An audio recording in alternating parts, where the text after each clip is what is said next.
கிறிஸ்துவுக்குள் பிரியமானவர்களே, 1 தெசலோனிக்கேயர் 2ஆம் அதிகாரத்தின் தியான பகுதிக்காக உங்களை அன்புடன் அழைக்கிறேன். கிறிஸ்துவின் வருகைக்காக எதிர்பார்த்து கொண்டிருக்கிற தெசலோனிக்கேயரே, உங்கள் மத்தியிலே கிறிஸ்துவை குறித்து நாங்கள் பிரசங்கிக்க வந்தோம். நாங்கள் வல்லமையோடு பிரசங்கித்ததோடு மட்டுமல்லாமல், தேவனின் அன்பை அப்படியே பிரதிபலிக்கிற நல்ல தாயுள்ளம் போல நாங்கள் உங்கள் மத்தியிலே ஊழியம் செய்தோம். அன்பை மாத்திரமல்ல, பரிசுத்தத்தையும் நல் நடக்கையையும் உங்கள் மத்தியிலே நாங்கள் மாதிரியாக வாழ்ந்தோம். நாங்கள் உங்களுக்கு மாதிரியாக பரிசுத்தத்திலும் நீதியிலும் எப்படியாக பிழையற்றவர்களாய் உங்கள் கண்களுக்கு முன்பாக நாங்கள் நடக்க முடியுமோ, வாழ முடியுமோ அப்படி வாழ்ந்தோம். ஏனெனில் நீங்கள் வழி தப்பி போகக்கூடாது, பொல்லாத மனிதர்களுடைய ஆலோசனைகளுக்கு நீங்கள் செவி கொடுக்க கூடாது என்பதிலே மிக முக்கிய கவனமாக இருந்தோம் என்று சொல்வதுதான் 2ஆம் அதிகாரத்தின் சாரம்சங்கள். முதல் வசனம், சகோதரரே. மீண்டும் அவர் அழைக்கும்போது தனது திருச்சபையின் மக்கள் ஒவ்வொருவரையும் அவர் சகோதரரே என்று அழைப்பார். ஏனெனில் கிறிஸ்துவுக்கு நாம் சகோதரராய் இருக்கிறோம். கிறிஸ்துவை பின்பற்றுகிற ஒவ்வொரு சகோதரர்களும் நமக்கு சகோதரர்களாய் இருக்கிறார்கள். நமக்கு ஒரே பிதாவாகிய தேவன் இருக்கிறார். இந்த வார்த்தைகளை எல்லாம் நீங்கள் நிருபங்கள் தோறும் படிக்கலாம். சகோதரரே, நாங்கள் உங்களிடத்தில் பிரவேசித்தது வீணாய் இருக்கவில்லை என்று நீங்களே அறிந்திருக்கிறீர்கள். அவைகளை நான் உங்களுக்கு நினைப்பூட்டுகிறேன். உங்கள் கண்களுக்கு மறைவானதோ உங்கள் அறிவுக்கு மறைவானதோ ஒன்றுமில்லை. உங்களுக்கு தெரிந்திருக்கிறபடி முன்னே பிலிப்பி பட்டணத்தில் நாங்கள் பல பாடுபட்டோம், நிந்தையை அடைந்தோம். வெகு போராட்டத்தோடே தேவனுடைய சுவிசேஷத்தை உங்களுக்கு சொல்லும்படி தம்முடைய தேவனுக்குள் தைரியம் கொண்டு நாங்கள் உம்மிடத்தில் வந்தோம். இதை நீங்கள் அப்போஸ்தலர் 14ஆம் அதிகாரத்தின் 19ஆம் வசனத்தில், 16ஆம் அதிகாரம் 22 பிலிப்பியரின் புத்தகம் 1:30 வாசிக்கலாம்.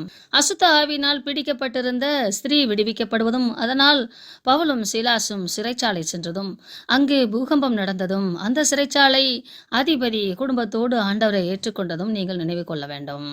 இப்படித்தான் எதிர்ப்புகளுக்கு மத்தியிலும் உங்களுக்கு மத்தியிலே நாங்கள் தைரியமாய் வந்து சுவிசேஷத்தை சொல்வதற்கு வாஞ்சையாய் வந்தோம். எங்கள் போதகம் வஞ்சகத்தினாலும் துராசையினாலும் உண்டாகவில்லை. உங்களை சீட் பண்ணி ஏமாத்தி மார்க்கத்துக்கு உங்களை மாற்றுவதற்காக அல்ல. எங்களுக்கு உங்களுடைய பொருட்கள் மேலோ உங்களுடைய சம்பத்தின் மேலோ ஆசையினாலே துராசையினாலே நாங்கள் வரவில்லை. தவறான நோக்கங்களுக்காக, தவறான இலக்குகளுக்காக கபடமுள்ளவர்களாக உங்கள் மத்தியிலே நாங்கள் செயல்படவில்லை. தேவனுடைய இந்த பரலோக சுவிசேஷத்தை உங்களிடத்தில் ஒப்புவிக்கத்தக்கதாக தேவன் எங்களை உத்தமர் என்று எண்ணினபடியே நாங்கள் மனுஷருக்காக அல்ல, எங்கள் இருதயங்களை சோதித்தறிகிற தேவனுக்கே பிரியம் உண்டாக பேசுகிறோம். பவுல் தனது ஒவ்வொரு காரியங்களை முன் எடுத்து வைக்கும் போதெல்லாம் தேவனை சாட்சியாக வைத்துக் கொள்ளுவார். ஏனெனில் தனது எண்ணங்களிலே சிந்தைகளிலே கிறிஸ்துவை குறித்தான எண்ணமே அவருக்கு இருந்தது.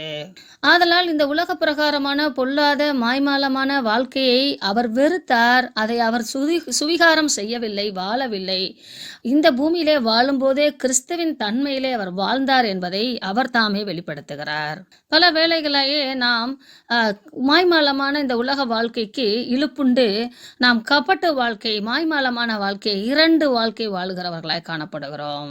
மனமாற்றம் என்பது கிறிஸ்துவின் சிந்தையிலே நாம் வளர்வதும் நிலைத்திருப்பதும் அதற்காகவே காத்திருப்பதும் தான் மனமாற்றம். ஆகையால் மனமாற்றம் என்பது ஒவ்வொரு நாளும் ஒவ்வொரு செயலிலும் நடக்க வேண்டிய மிகப்பெரிய ஆன்மீக செயலாக காணப்படுகிறது. 5ஆம் வசனத்திலே இன்னும் ஆழமாக அவர் சொல்லுகிறார், உங்களுக்கு தெரிந்திருக்கிறபடியே. திரும்ப திரும்ப இந்த வார்த்தையை அவர் பயன்படுத்துகிறார். உங்களுக்கு தெரிந்திருக்கிறபடியே, உங்களுக்கு தெரிந்திருக்கிறபடியே என்றால் உங்கள் கண்களுக்கு மறைமுகமானது ஒன்றுமே இல்லை. நாங்கள் வெட்டாம்பெளியாக திறந்த புத்தகமாக உங்கள் மத்தியிலே வாழ்ந்தோம். நீங்கள் ஆண்டவரை தேடுவீர்களானால் ஆண்டவர் உங்களை இப்படியெல்லாம் ஆசீர்வதிப்பார் என்று சொல்லி நாங்கள் ஒரு காலம் இச்சகமான வசனங்களை சொல்லவில்லை. பொருளாசையுள்ளவர்களாய் மாயம் பண்ணவும் இல்லை. அதன் மூலமாக நீங்கள் எங்களுக்கு இவ்வளவு காணிக்கை கொடுப்பீர்களானால் இந்த ஆசீர்வாதம் உங்களுக்கு உண்டாகும் என்று சொல்லி மாய்மாலமும் பண்ணவில்லை. உங்களுக்கு சுவிசேஷம் சொல்லுவதினாலே அல்லது சுவிசேஷ ஊழியத்தின் நிமித்தம் எங்களுக்கு லாபம் உண்டாகத்தக்கதாக நாங்கள் பணி செய்யவில்லை. தேவனையே முன்னிறுத்தி செய்கிறோம். இந்த உலக பிரகாரமான வாழ்க்கைக்கு எங்களுக்கு என்ன தேவையோ அதை தேவனே சந்திக்கிறார். இதற்கு தேவனே சாட்சி. பொருளாசை செய்வதற்காக ஊழியத்திலோ திருச்சபை காரியங்களிலோ நாம் ஈடுபடக்கூடாது என்பதை இந்த வசனத்தின் மூலமாக, 5ஆம் வசனத்தின் மூலமாக நாம் கற்று அறியலாம். நாங்கள் கிறிஸ்துவின் அப்போஸ்தலராக உங்களுக்கு பாரமா இருக்க கூடியவர்கள் ஆனாலும், அதாவது சுவிசேஷ நிமித்தம் நீங்கள் எங்களுக்கு உபசாரம் செய்ய வேண்டும். அது பழைய ஏற்பாட்டிலும் உண்டு, புதிய ஏற்பாட்டிலும் உண்டு. தன் ஊழியக்காரன் கூலிக்கு பாத்திரனாய் இருக்கிறான் என்று வேதம் சொல்லுகிறது. அதே வேளையிலே உங்களிடத்திலாவது மற்றவர்களை நாங்களும் நீங்களும் ஒன்றாய் பயணிக்கிறதை பார்க்கிற புற மற்றவர்களாய் இருந்தாலும் அவர்கள் மூலமாய் வருகிற எந்த மகிமையையும் நாங்கள் தேடவில்லை. எங்களை எல்லாரும் மெச்சிக்கொள்ள வேண்டும் என்று சொல்லி நாங்கள் ஊழியம் செய்யவில்லை. நாங்கள் மிக தாழ்மையாய் நடந்து கொண்டோம். உங்களிடத்தில் பட்சமாய் நடந்து கொண்டோம். உங்களிடத்தில் உங்களுடைய அறிவுக்கு ஏற்ற விதமாய் போதிக்கத்தக்கதான ஞான அப்படிப்பட்ட ஒரு அன்பி நிறைந்த உள்ளத்தோடு தான் நாங்கள் பகிர்ந்து கொண்டோம். பால் கொடுக்கிற தாயானவள் தன் பிள்ளைகளை காப்பாற்றுகிறது போல எந்த அளவுக்கு தேவனின் அன்பை வெளிப்படுத்துவதற்கு பவுலானவர் இந்த வார்த்தைகள் எல்லாம் எழுதுகிறார் பாருங்கள். இதெல்லாம் அவர் தெசலோனிக்கிலே வாழ்ந்தபோது செய்திருக்கிறார். இப்பொழுது கிட்டத்தட்ட ஒரு 2-3 வருடங்கள் கழித்து இந்த புத்தகத்திலே இந்த நிருபத்திலே எழுதி அனுப்பும்போது அவைகளையெல்லாம் அவர்களுக்கு ஞாபகப்படுத்தி எழுதுகிறார். 8ஆம் வசனம், நாங்கள் உங்கள் மேல் வாஞ்சியாயிருந்து தேவனுடைய சுவிசேஷத்தை உங்களுக்கு கொடுத்ததும் அல்லாமல் பரலோக செய்தியையும் தேவனோடு ஒப்புரவாகிற வழியையும் உங்களுக்கு கொடுத்ததும் அல்லாமல் நீங்கள் எங்களுக்கு பிரியமானவர்களானபடியால் எங்கள் ஜீவனையும் உங்களுக்கு கொடுக்க மனதாயிருந்தோம். தாய் தன் பிள்ளைகளை காப்பாற்றுவதற்காக தன் இன்னுயிரை நீர்ப்பதற்கு துணிவாள் என்பதை போல பவுல் இங்கே எழுதுகிறார். சகோதரரே, நாங்கள் பட்ட பிரயாசமும் வருத்தமும் உங்களுக்கு ஞாபகம் இருக்கும். உங்களில் ஒருவனுக்கும் பாரமாயிராதபடிக்கு இரவும் பகலும் நாங்கள் வேலை செய்து தேவனுடைய சுவிசேஷத்தை உங்களிடத்தில் பிரசங்கித்தோம். கிறிஸ்தவர்கள் ஒவ்வொருவரும் நாம் பவுலை போல ஒரு பரிசுத்த வாழ்க்கை வாழ்வதற்கு பிரயாசப்பட வேண்டும். 10ஆம் வசனத்திலே, விசுவாசிகளாகிய உங்களுக்குள்ளே நாங்கள் எவ்வளவு பரிசுத்தமும் நீதியும் பிழையின்மையுமாய் நடந்தோம் என்பதற்கு நீங்களும் தேவனும் சாட்சி என்று சொல்லி அவர்கள் பவுலானவர் அவர்கள் மத்தியிலே வாழும்போது அவர்கள் கண்ட காட்சியும் பவுலுடைய டீம் அவருடைய குழுவினுடைய மனதிலே ஏற்பட்டிருந்த தேவனை குறித்த கிறிஸ்துவை குறித்த சிந்தைக்கு தேவனே சாட்சியாய் இருக்கிறார் என்று சொல்லி உள்ளும் புறமும் மனமும் சரீர செயலும் காணக்கூடிய சாட்சியுள்ள வாழ்க்கையை நாங்கள் வாழ்ந்தோம் என்று அவர் முன்வைக்கிறார். எங்களை அழைத்த தேவனுக்கு முன்பாக நாங்கள் பாத்திரமாய் நடக்க வேண்டும் என்று தகப்பன் தன் பிள்ளைகளுக்கு சொல்லுகிறது போல நாங்கள் உங்கள் ஒவ்வொருவனுக்கும் புத்தியும் தேர்தலும் எச்சரிப்பும் சொன்னதை அறிந்திருக்கிறீர்களே என்று சொல்லி 7ஆம் வசனத்திலே தாயை கோட் பண்ணுவது போல 12ஆம் வசனத்திலே தகப்பனை போல நாங்கள் உங்களை கண்காணித்தோம். ஒவ்வொருவனுக்கும் தனிப்பட்ட முறையிலே ஒவ்வொருவருக்கான சோதனைகளிலே உங்களுக்கு புத்தி சொல்லவும் தனிப்பட்ட முறையிலே இண்டிவிஜுவல் காஸ்பல் ஷேரிங் என்பது போல ஒவ்வொரு நபரையும் தனித்தனியாக அவர்களுடைய ஐயப்பாடுகளுக்கும் அவர்களுடைய சோதனைகளுக்கும் புத்தியும் தேர்தலும் எச்சரிப்பும் சொல்லி அறிவித்து கிறிஸ்துவுக்குள்ளாக சுவிசேஷத்திற்கு பாத்திரவான்களாய் நடந்து கொள்வதற்கு உங்களை வழிகாட்டிகளாக நடத்தினோம். ஒரு தகப்பனை போல நாங்கள் உங்களை நடத்தினோம். இது உங்களுக்குள்ளாக பரிசுத்த ஆவியானவர் கிரியை செய்தார். ஆதலால் மனிதனுடைய வசனங்களைப் போல இதை ஏற்றுக்கொள்ளாமல் தேவ வசனமாகவே நாங்கள் சொல்லுகிற ஒவ்வொரு போதனைகளையும் ஏற்றுக்கொண்டு கீழ்ப்படிந்து ஒரு மனமாற்றம் நிறைந்த வாழ்க்கைக்கு நேராக நீங்கள் மாறினீர்கள். அதற்காக நான் ஸ்தோத்திரம் செலுத்துகிறேன். நாங்கள் உங்களிடத்துல கவுன்சிலிங் பண்ண ஒவ்வொரு புத்தியும் தேர்தலும் எச்சரிப்பும் உள்ள வார்த்தைகளை நீங்கள் கேட்கும் போது விசுவாசித்தீர்கள். அந்த விசுவாசம் உங்களுக்கு தேவ வசனம் போல இருந்தது. ஆதலால் அது உங்களுக்கு மிகப்பெரிய மாறுதலை தந்தது. நீங்கள் பெலத்தோடு உங்கள் சோதனைகளை மேற்கொண்டீர்கள்.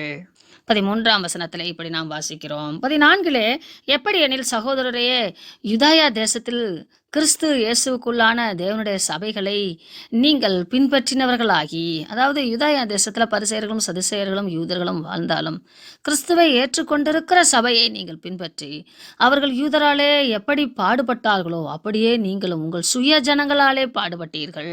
கிறிஸ்துவுக்குள்ளாக வாழ விரும்புகிறவர்கள் எல்லோரும் பாடுபடுவார்கள் என்பதை வேதம் திரும்ப திரும்ப சொல்லுகிறது. நிருபங்கள் தோறும் பேதுருவும் பவுலும் யாக்கோப்பும் எழுதுவதை நாம் பார்க்கிறோம். நீதியாய் வாழுகிற யாவர்களும் துன்பப்படுவார்கள் என்று சொல்லப்பட்டிருக்கிறது. ஏனெனில் இந்த பூமியிலே அநீதியினால் நிறைந்திருக்கிறது, நீதி இல்லை.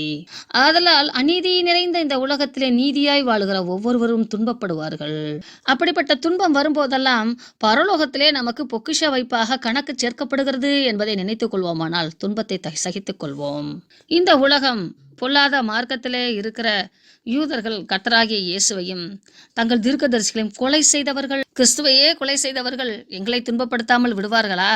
எங்களையும் துன்பப்படுத்தினவர்களும் தேவனுக்கு ஏற்காதவர்களும் தேவனை ஏற்றுக்கொள்ளாதவர்களும் மனுஷர் யாவருக்கும் விரோதிகளுமாய் இருந்து, ஏனெனில் யூதர்கள் மார்க்கங்களை கையிலே வைத்துக்கொண்டு தாங்களும் பரலோக ராஜ்யத்தில் பிரவேசிக்காமல் பிறரையும் பிரவேசிக்க விடாமல் தடுத்தார்கள் என்று சொல்லி பார்க்கிறோம். பொய்யை உண்மையாய் திருத்தி கூறுவதை போல வாழ்ந்தார்கள் என்று பார்க்கிறோம்.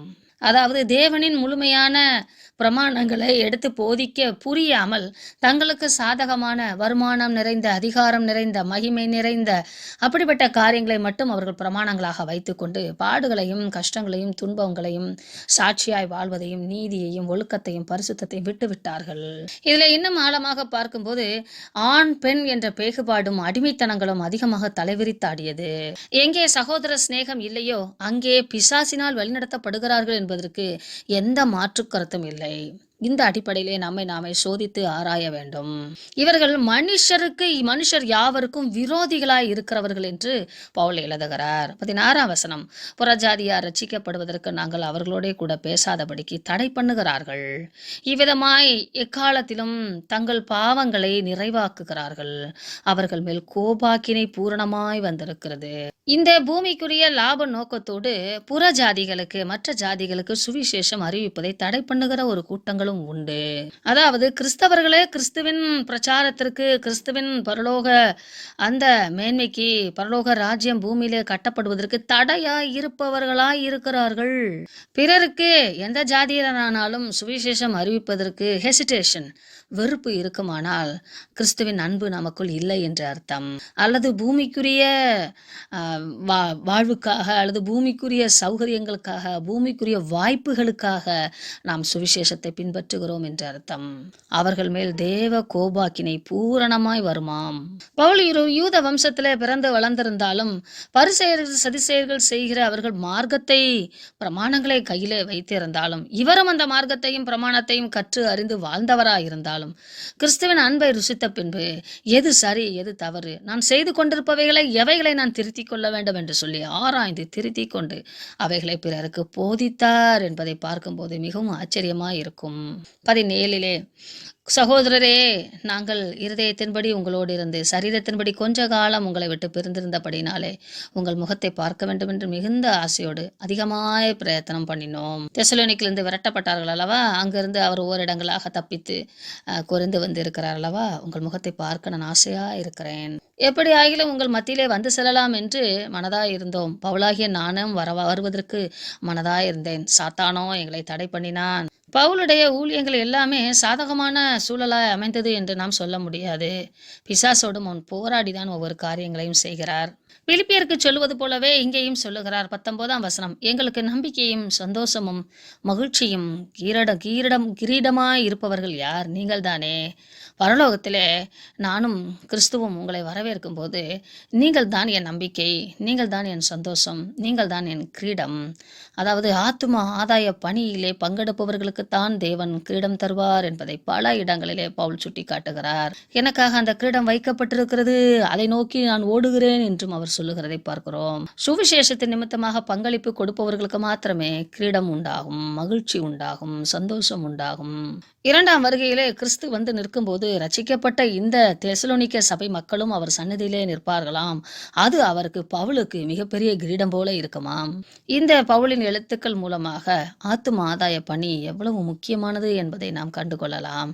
இம்மையிலும் மறுமையிலும் ஆசீர்வாதத்தை தரத்தக்கதாக நிம்மதியையும் மகிழ்ச்சியும் நம்பிக்கையும் கிரீடமும் புகழ்ச்சியுமாய் உண்டாகக்கூடிய மிகப்பெரிய இந்த ஊழியத்திலே நாம் எந்த விதத்திலாவது நமது பங்களிப்பை கிறிஸ்துவின் நாம மகிமைக்காக ஆற்றுவதற்கு உதவி செய்வாராக. ஆமென்.